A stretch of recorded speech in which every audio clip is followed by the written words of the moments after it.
It's a Mailbag Monday. We've got your questions on Ezekiel Tovar, some guys in LA and Pittsburgh, and what do the Mariners do with Jarred Kelenic? Let's talk about it. You are Locked On MLB Prospects, part of the Locked On Podcast Network, your team every day.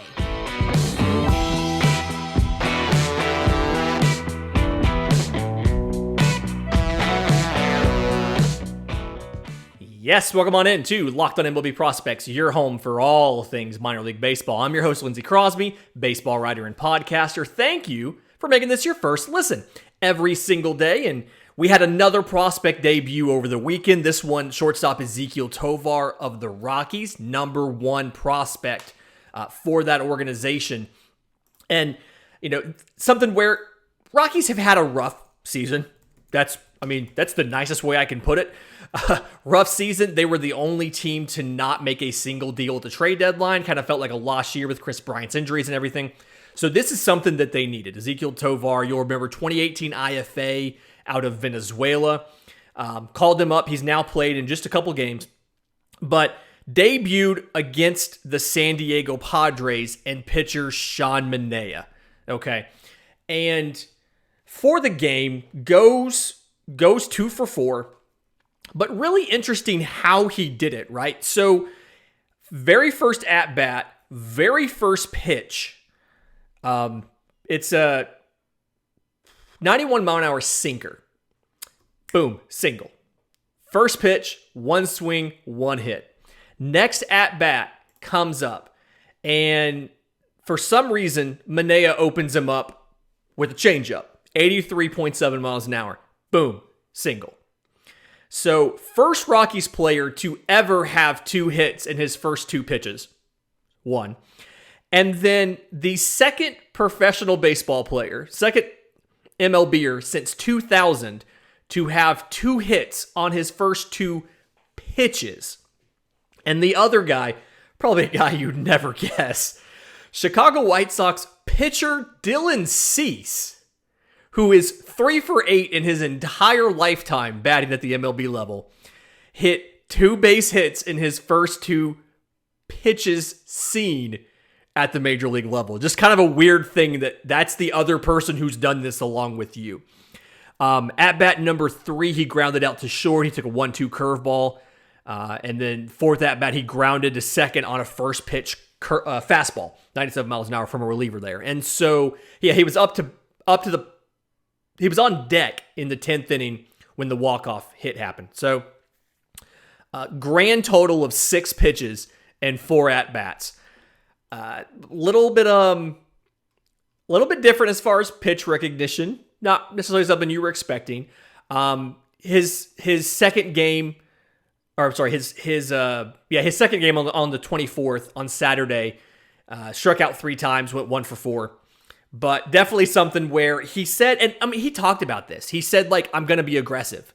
That's what I look to do up there. And so he decided he was going to swing first pitch. And then they asked him after the game about how it felt and, getting two hits in your first game and your first 2 pitches. And he's like, words can't explain, but I really feel like a badass. I feel really confident the way I did it. Didn't carry over to the second day, but still. Ezequiel Tovar is a guy, fantastic defense. I absolutely feel like it's defense that can play for a while at the big league level. So, getting him this experience, you're going to get him about a week's worth of games before the season ends. This is very useful as far as understanding what he's going to have to work on in the offseason. If he goes to instructs or not, figuring out what he needs to do. But you've called up Ezequiel Tovar, and now you've called up Michael Toglia. You have both of these guys behind them. You've got Zach Veen coming. You've got Drew Romo coming. Benny Montgomery's a little farther behind them, but you legitimately have prospects who are available and are going to be adding to this team in the next couple years. And so what you've got to do is you have to start getting some of these key guys like Tovar and Toglia, getting them at bats, getting them experience so that as the other prospects come up, one, those prospects don't feel the pressure to perform because there's enough guys up there who are doing it. And then 2, so that you can begin to turn the battleship that is this organization and turn them into a playoff trajectory. You have some work to do, obviously. You're not quite there yet. But there's a lot of potential and a lot of stuff that you can do with this organization, pitching-wise, position player-wise, especially position player-wise. And then I think something you're going to have to fix for the Rockies is you're going to have to fix the offense on the road. Everybody knows that you hit well in Coors Field. The Rockies have been atrocious away from Coors Field. And so I don't know. We talked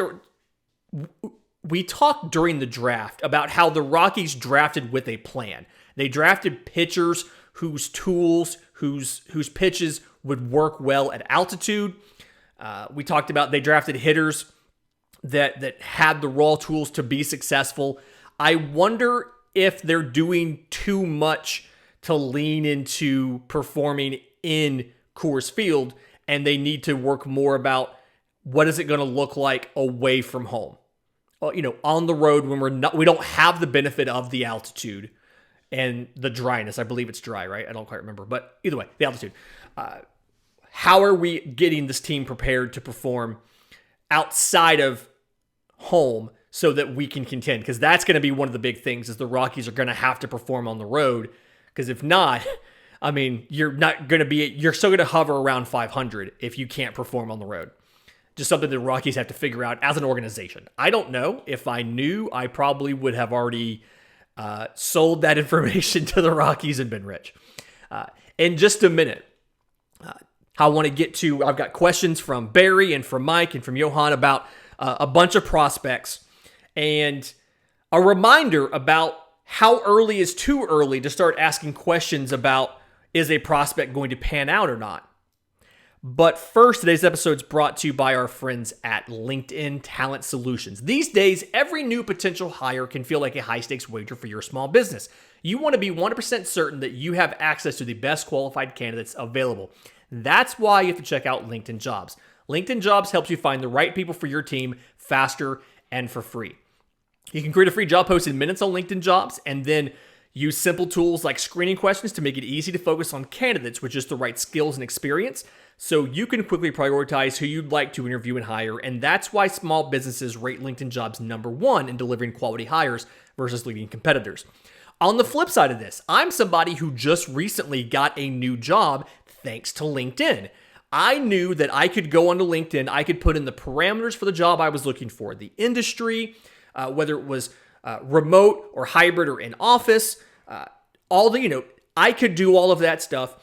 LinkedIn would give me a filtered and screened list of jobs that met the criteria that I gave, and that I could quickly and easily use the easy apply option to submit my application right through LinkedIn and be directly connected with the recruiters. So from the moment that I said I'm going to do this to when I had an interview already scheduled was less than 2 days because of the ease that LinkedIn Jobs, how easy it is to navigate and to use LinkedIn Jobs to find the roles that are fit for you. That's why small businesses rate LinkedIn Jobs #1 in delivering quality hires versus leading competitors. LinkedIn Jobs helps you find the qualified candidates you want to talk to faster. Post your job for free at linkedin.com/lockedonmlb. That's linkedin.com/lockedonmlb to post your job for free. Terms and conditions do apply. Okay, so Barry via email had a couple questions about a few prospects. The first one was about Dodgers catcher Dalton Rushing. So 2022 fourth rounder out of Louisville. And specifically, Barry was asking about if Dalton was going to have a chance to stick at catcher or if he was going to need to move to DH or to a position in the field because that's going to hurt his value. And so the thing here with Dalton Rushing is he played first base in college. So he was in college for 3 years, lost 2020, just like everybody else did. 2021, played first base instead of catching because #1 overall pick Henry Davis was on the same team. So Rushing was the backup. He caught 1 game a week. He played first base most of the rest of the time. And then he was the starter last year at catcher and really well, and that's why he was taken in the second round this year. Now, low A, 28 games in low A, 424, 539, 778, 8 home runs, 19 extra base hits, 21 strikeouts in those 28 games, 21 walks. So I like seeing the walks and strikeouts even. It's obvious he was too advanced at age 21 for low A, so expect him to get a challenge, probably a high A challenge next year. Offense, we know that he struggles a bit with velocity, 93 and up, not something you see a ton of, especially depending on your college schedule, but very good at identifying pitches to hit. So he's got good pitch discernment. Obviously, we can see the powers, the raw powers there.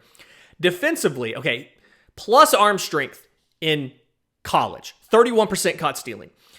This year in low A was at 10%.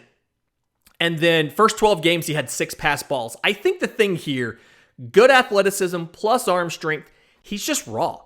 He didn't have a chance to be the full-time catcher until his final year of college. And then he played 28 games at the big league level. So I like Dalton rushing to be able, he has the athleticism to stick at shortstop. I'm sorry, to stick at catcher. I don't think he has the athleticism to play shortstop. Has anybody ever gone catcher to shortstop? If you know, drop it in the comments or tweet at us and let us know. I've never actually checked that. He has the athleticism to stick at catcher. And I think give him some more time and you're going to be able to figure out whether or not he's able to. I think, based on what I've seen, he has the athletic tools to stick at catcher. He just has to get the muscle memory behind the blocking, behind the receiving and everything. Now, if we're still having this frequency of pass balls and this low of caught stealing next year, the end of the season, then we can have the conversation about, do we move him to first base? Do we move him, to the outfield or something? Do we put him somewhere else? But I think he's going to stick there. And remember, at the end of the day, he's got 30 games in the big leagues. So we still have time to figure out what he's going to be. We're not quite there yet as far as the point of having to make a decision. Another guy Barry asked about was Seattle shortstop Cole Young. He asked if the power is going to appear for Cole because his swing is so incredibly smooth.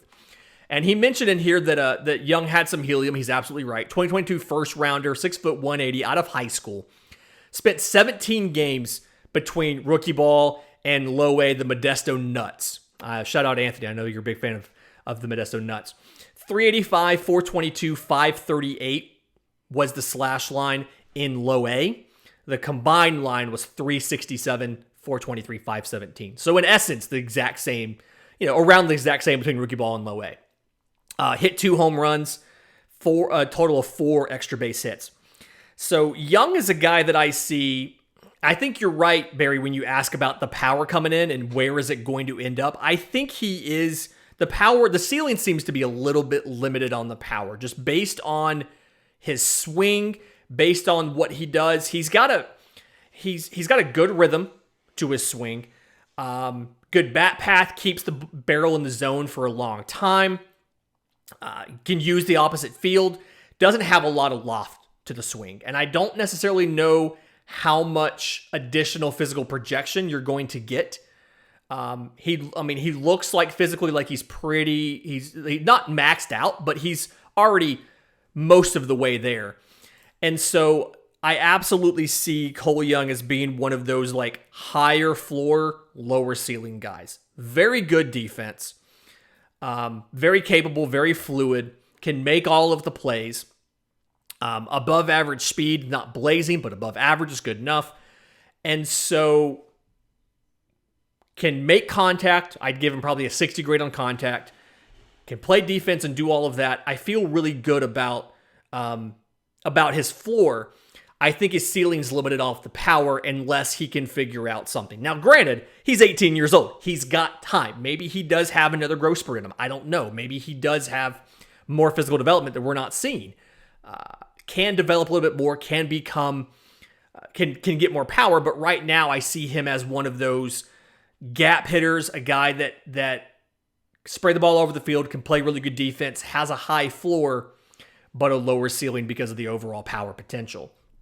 Mike on YouTube asked about Pirates catcher Endy Rodriguez and wanted to know about is he a candidate to get called up at the end of the year like they did for O'Neal Cruz last year. So I don't necessarily think he is. 2018 IFA by the Mets was sent to the Pirates in the Joe Musgrove deal. And he got a late season promotion to AAA. So he spent 88 games in high A, 31 in double A. And we talked last week about the new look of the September call-up. He was a September call-up in that only 31 games in double A, but they moved him to AAA Indianapolis at the end of the season. He got 5 games there.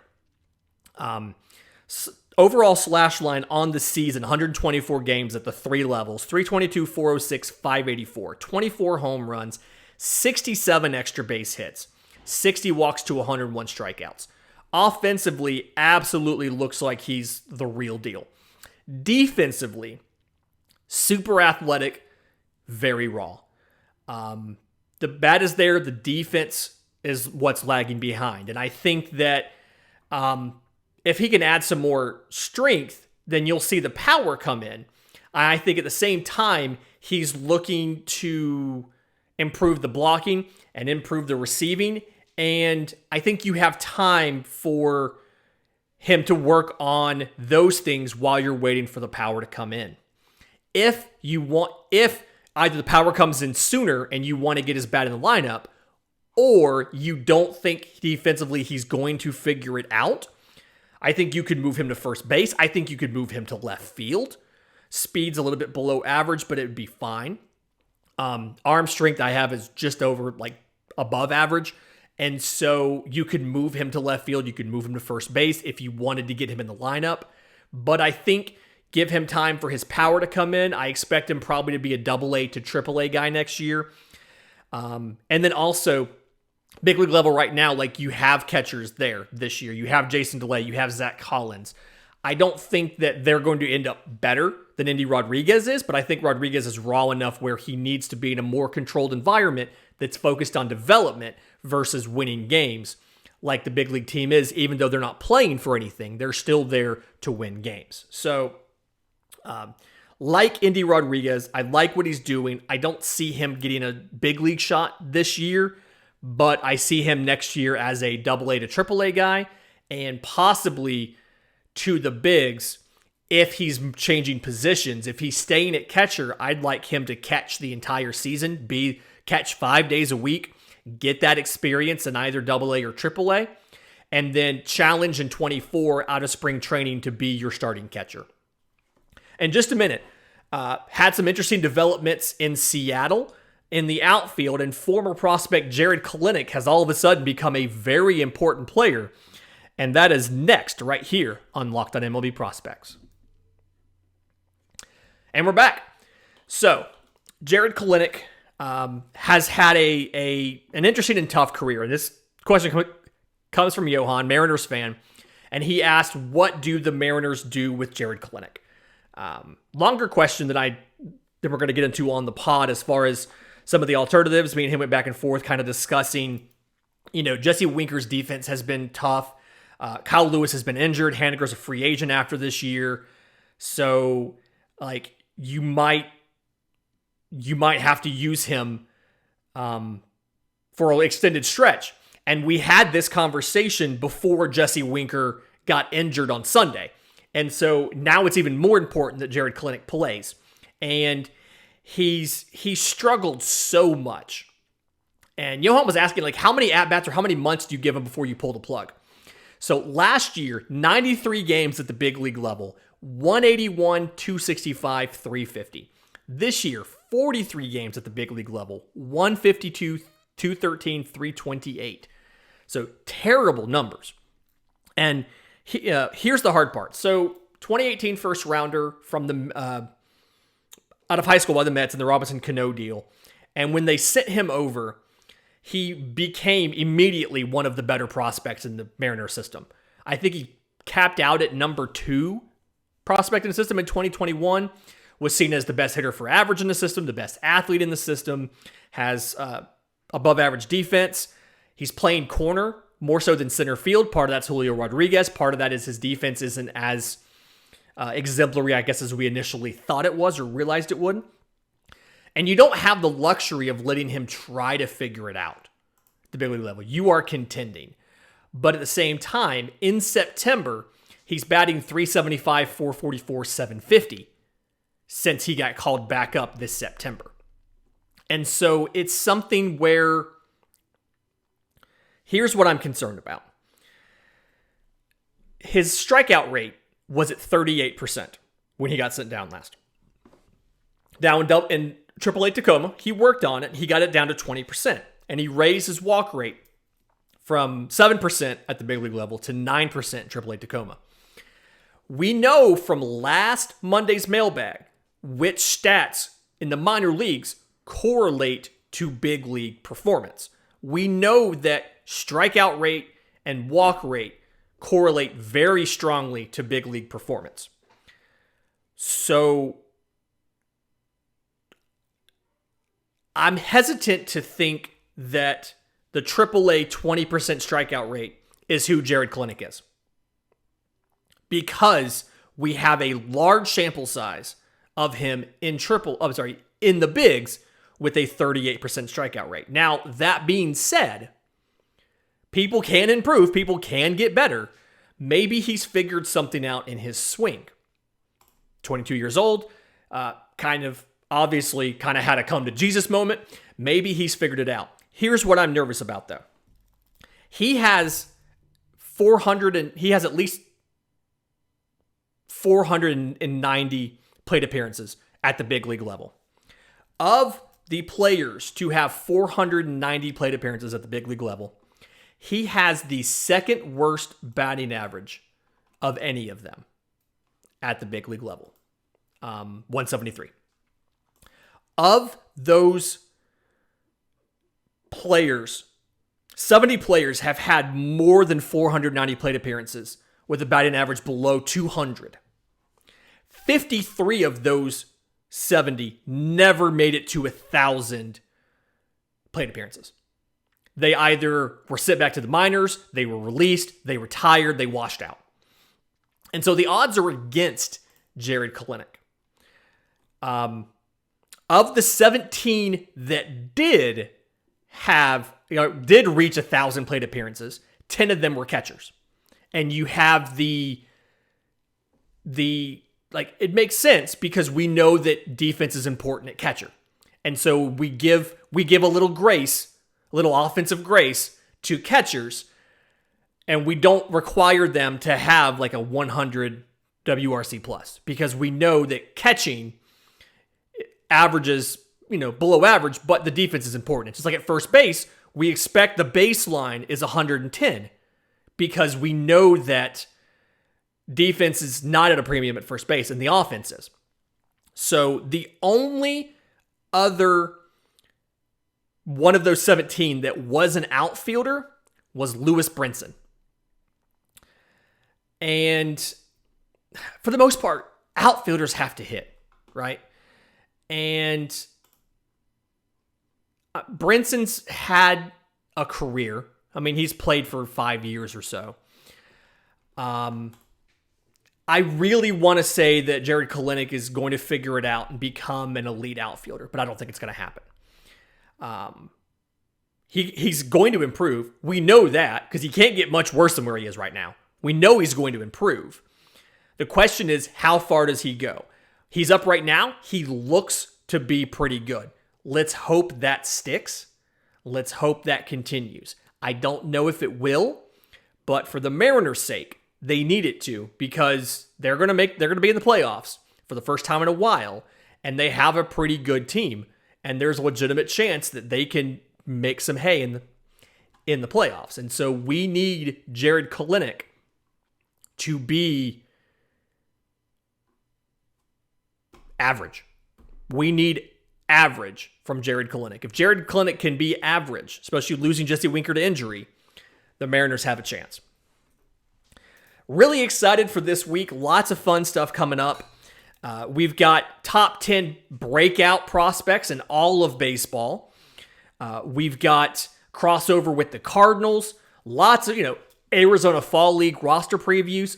Tons of fun stuff coming up this week, so stay tuned. If you have questions for the show, I'm on Twitter at Crosby Baseball. Show's on Twitter at Locked On Farm, or you can email us, lockedonmlbprospects@gmail.com. Remember, every Monday mailbag comes from those. And if you've made it this far in the video, do us a favor, go ahead and like and subscribe. Really does help the show a ton, helps with discovery. If you're on audio, go out to your favorite podcast app, leave us a 5-star review, leave comments as to what you like and don't like so we can make the show better. Until we talk next time, this has been Locked On MLB Prospects.